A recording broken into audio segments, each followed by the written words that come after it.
से मुझे खुशी इस बात की है कि जन घोषणा के लगभग 85% हमारे वादे पूरे हो चुके हैं और मुझे विश्वास है कि आने वाले जो 2023 के जब चुनाव होंगे पुनः सरकार माननीय मुख्यमंत्री अशोक गहलोत जी के नेतृत्व में बनेगी।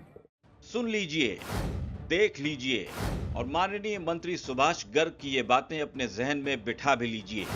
फिर बाद में न कहिएगा कि सरकार ने अपना वादा नहीं निभाया। अब मंत्री जी भला झूठ थोड़े ही बोलेंगे।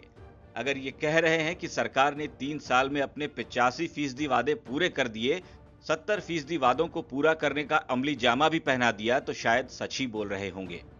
मुझे खुशी इस बात की है कि माननीय मुख्यमंत्री अशोक गहलोत जी की जो परिकल्पना और एक जो उनका विज़न है, उसके पॉइंट ऑफ व्यू से जोधपुर ज़िले में जो कार्य किए गए हैं, चाहे वो जोधपुर शहर है, चाहे जोधपुर ज़िला है, और राजस्थान में जो कार्य किए जा रहे हैं, उनकी जो अभी वीडियो प्रेजेंटेशन भी मैंने देखा है, तो ये मैं कह सकता हूँ कि जो वादे माननीय अशोक गहलोत जी ने किए थे जन घोषणा पत्रों के, जन घोषणा के माध्यम से, बजट घोषणाओं के माध्यम से, मुझे खुशी इस बात की है कि जन घोषणा के लगभग 85% हमारे वादे पूरे हो चुके हैं और जो बजट घोषणाएं हैं उनका लगभग 70% जो है क्रियान्वयन हो चुका है। कहते हुए बड़ा फक्र है कि हमारा जो एक संकल्प है माननीय मुख्यमंत्री जी का कि आपका विश्वास हमारा प्रयास, सेवा ही कर्म है, सेवा ही धर्म है, इस संकल्प को लेकर के राजस्थान सरकार जो है हमारी चल रही है और मुझे विश्वास है कि आने वाले जो 2023 के जब चुनाव होंगे पुनः सरकार माननीय मुख्यमंत्री अशोक गहलोत जी के नेतृत्व में बनेगी।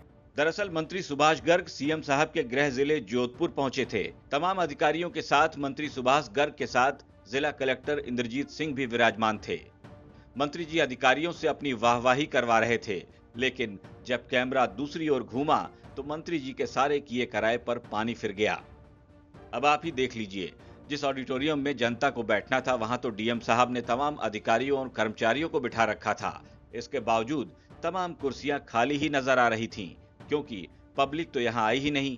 बस अधिकारी और कर्मचारी ही पब्लिक बनकर इन कुर्सियों पर बैठ गए ताकि ये न लगे कि मंत्री जी का कार्यक्रम था और कोई आया ही नहीं।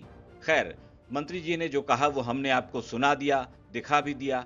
अब आप खुद ही फैसला करें कि मंत्री सुभाष गर्ग की बातों में कितनी सच्चाई है। राजस्थान तक के लिए जोधपुर से अशोक शर्मा की रिपोर्ट।